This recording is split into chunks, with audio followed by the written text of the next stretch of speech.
Reported today in The Verge. Frog Detective 2 is a great farcical escape from the holidays. It can be difficult to find time to finish a video game, especially if you only have a few hours a week to play. In our bi-weekly column Short Play we suggest video games that can be started and finished in a weekend. Sequels are a difficult thing to make.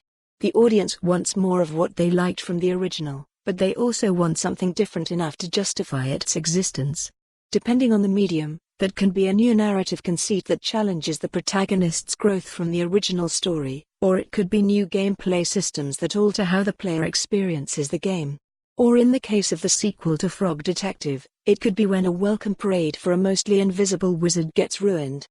Frog Detective 2, The Case of the Invisible Wizard picks up right after the events of the original game, The Haunted Island, a Frog Detective game. In a lot of ways, the games are very similar.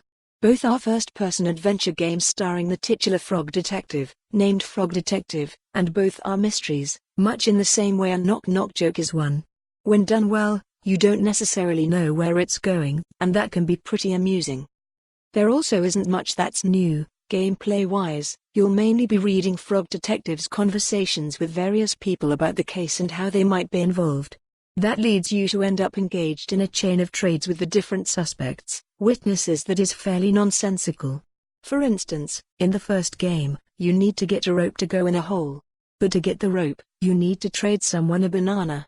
And to get the banana, you need to trade someone else a rock. It keeps going on like this. However, there is also a new mechanic in the sequel, a notebook. The notebook, which you get to personalize with assorted stickers, acts as both a place where the game keeps track of your progress and also as a helpful resource for what people want for the trade chain. It also adds a new avenue for more humorous writing. It provides a glimpse inside the mind of Frog Detective and what they think about each of the suspects and their possible motives. That includes incredibly informative notes such as, insists she is not suspicious. This makes her much more suspicious than she realizes. While this all might seem relatively pointless in a game about a detective where you don't really do any detective work, that's really not the point. Frog Detective 2's appeal is, essentially, like hyperrealistic fake food, how much it isn't what it's supposed to be. It's an absurd interactive short story disguised as a game. But that's also what's great about it.